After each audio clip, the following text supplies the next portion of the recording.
when exactly was the upper human occupied level of the Archuleta installation constructed?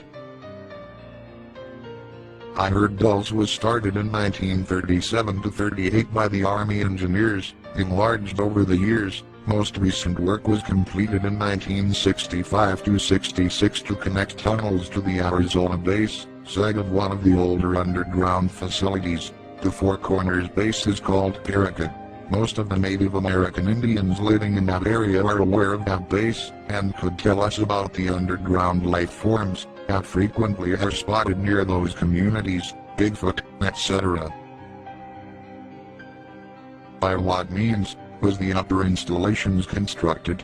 Are you familiar with the alleged developments made by the Rand Corporation of a highly efficient bore or mold machine capable of melting rock, using nuclear-powered wolfram graphite-tipped drill cones? According to several senior maintenance workers, part of it was blasted by nuclear devices in the 60s. There are sections, like the shuttle tunnels, that were formed by an advanced tunneling machine that leaves the tunnel walls smooth. The finished walls in those tubes resemble polished black glass. By whom was the Dulce installation originally constructed? Nature started the caverns. The Draco reptilian humanoids used the caverns and tunnels for centuries. Later, through Rand Corporation plans, it was enlarged repeatedly. The original caverns included ice caves and sulfur springs that the aliens found perfect for their needs. The Dulce caverns rival Carlsbad caverns in size. What exactly are the cat and the human organs such as blood, anal tissue, eyes, reproductive organs, tongues, etc. used for? That is, the organs obtained via cat and human mutilations. Read the so-called Dulce papers for more information. Are the various electromagnetically controlled air or spacecraft that had been seen leaving from and arriving at Mount Archuleta manned by humans, the alien entities, or both? Archuleta Mesa is a minor area. The crafts leave and are stored in 5 areas. One is southeast of the Dulce, one near Durango, Colorado, one at Taos, New Mexico, and the main fleet is stored at Los Alamos.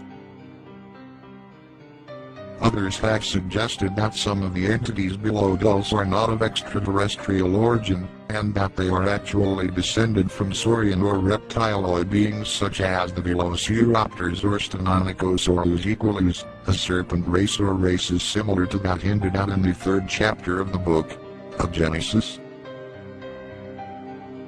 Yes, some reptoids are native to this planet. The ruling caste of aliens are reptilian. The beige or white beings are called the Draco. Other reptilian beings are green, and some are brown. They were an ancient race on Earth, living underground. It may have been one of the draconian beings that tempted Eve in the Garden of Eden. Reptoids rightly consider themselves native to realms. Perhaps they are the ones we call the fallen angels. Maybe not. Either way, we are considered the squatters on Earth. Some have suggested that the so-called underground extraterrestrial bases and tunnels may, for a large part, be literally thousands of years old, constructions of an antediluvian race which attained to a considerable level of scientific complexity, and who were destroyed by a divinely initiated cataclysm which took place after they attempted to merge their science with occult supernatural forces. For instance, some have suggested that the Bermuda Triangle phenomena may be the result of an out-of-control Atlantean experiment that led to a space-time disaster which produced electromagnetic fallout in the Triangle area and elsewhere after they had accidentally loosed powerful forces and energies into the world that they knew very little about. Do your observations tend to confirm or refute such a possibility? I'm not sure about the divine part, but these aliens consider themselves native to realms. Where do the little great aliens fit in? They work for, and are controlled by the Draco. There are other grayscale beings that are not in league with the Draco. Did you ever talk to any of the aliens at the base? Since I was the senior security technician at that base, I had to communicate with them on a daily basis. If there were any problems that involved security or video cameras, I was the one they called. It was the reptilian, working caste, that usually did the physical labor in the lower levels at Dulce. Decisions involving that caste were usually made by the white Draco. When human workers caused problems for the working caste, the reptoids went to the white Draconian boss, and the Draco called me. At times, it felt like it was a never-ending problem. Several human workers resented the no-nonsense, or get-back-to-work attitude the working caste lives by. When needed, intervention became a vital tool. The biggest problem were human workers who foolishly wandered around near the off-limits areas of the alien section. I guess it's human nature to be curious and to wonder what is past the barriers. Too often someone found a way to bypass the barriers and nosed around. The cameras near the entrance usually stopped them before they got themselves in serious trouble. A few times I had to formally request the return of a human worker. Are there other sites tied into the shuttle network other than those which you mentioned, and if so, where are the entrances? Where? Everywhere. They crisscross the world as an endless subterranean highway. Like a freeway, except this one is underground. The subterranean highway in America is like a freeway except it's underground. That highway depends on electric motors for trucks, cars and buses for the paved roads, and it is for limited travel. There is another style of transit for freight and for passengers that is for rapid travel. That worldwide network is called the subglobal system. It has checkpoints at each country entry. There are shuttle tubes that shoot the trains at incredible speeds using a maglev and vacuum method. They travel at a speed that excels the speed of sound. Part of your question involves the location of entrances to that base. The easiest way to answer is to say every state in the USA has them.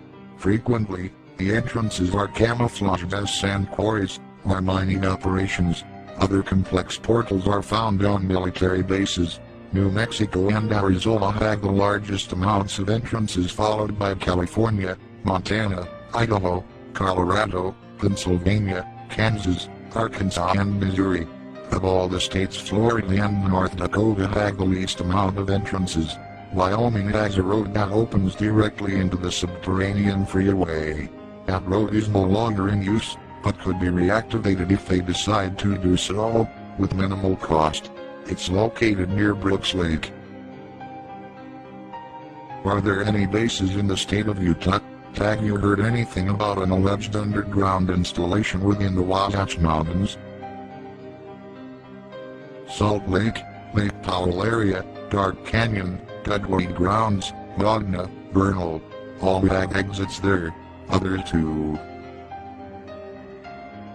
Does the Mount Archuleta shuttle system connect with a shuttle system which allegedly radiates from Mount Shasta in Northern California?